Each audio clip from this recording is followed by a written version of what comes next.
Hello বন্ধুরা, আজকে আমি বেগুন খাসি বানাবো। বেগুন খাসি বানানোর জন্য বেগুনগুলোকে লম্বা লম্বা চিড়ে আমি এই তেলের মধ্যে লাল নুন হলুদ মেখে লাল লাল করে বেগুনগুলোকে এরকমভাবে ভেজে নেব।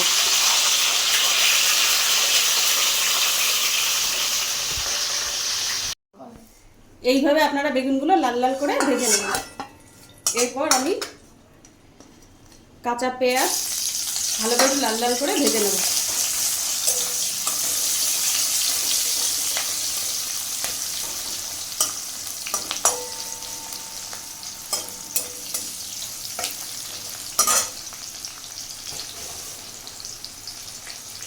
পেঁয়াজটা ভাজার সময় একটু নুন দেব।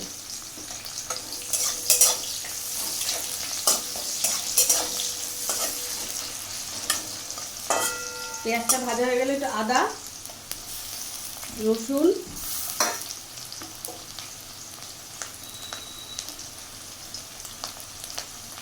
জিরের গুঁড়ো লঙ্কার গুঁড়ো আর একটু হলুদ দিয়ে মশলাটা ভালো করে কষিয়ে নেব। বন্ধুরা, আমার মশলাটা কষানো হয়ে গেছে। আমি না গরম মশলা দিতে ভুলে গেছিলাম, তাই এই মশলার মধ্যে একটু গরম মশলা দিয়ে নাড়িয়ে চাড়িয়ে নেব। নিয়ে অল্প একটু জল দেব, যেহেতু বেগুনগুলো ভালো ভাজা আছে তাই বেগুনটা সিদ্ধ হয়ে গেছে। অল্প একটু জল দিয়ে জলটা ফুটে গেলে এই বেগুনগুলো এর মধ্যে দিয়ে দেবো। দিয়ে গ্যাসটা একটু কমিয়ে 2 মিনিটের জন্য ঢেকে রাখবো। দেখো বন্ধুরা, আমার বেগুন খাসিটা হয়ে গেছে। বেগুনটা একদম ঝোল রস টেনে, মানে বেগুনটা মশলার সাথে ভালো করে মিশে সুন্দর রান্না হয়ে গেছে। গরম গরম ভাতে আপনারা এই বেগুন খাসি করে খেয়ে দেখবেন, খুব সুন্দর লাগে।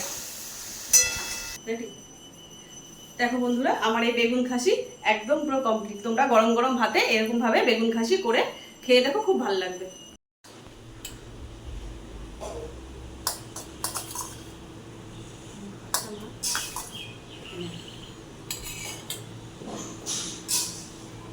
এই দেখেন বেগুন খাসি শুক্লাদি আপনারা করে খাবেন। এত সুন্দর হয়েছে না, বলার মতন না।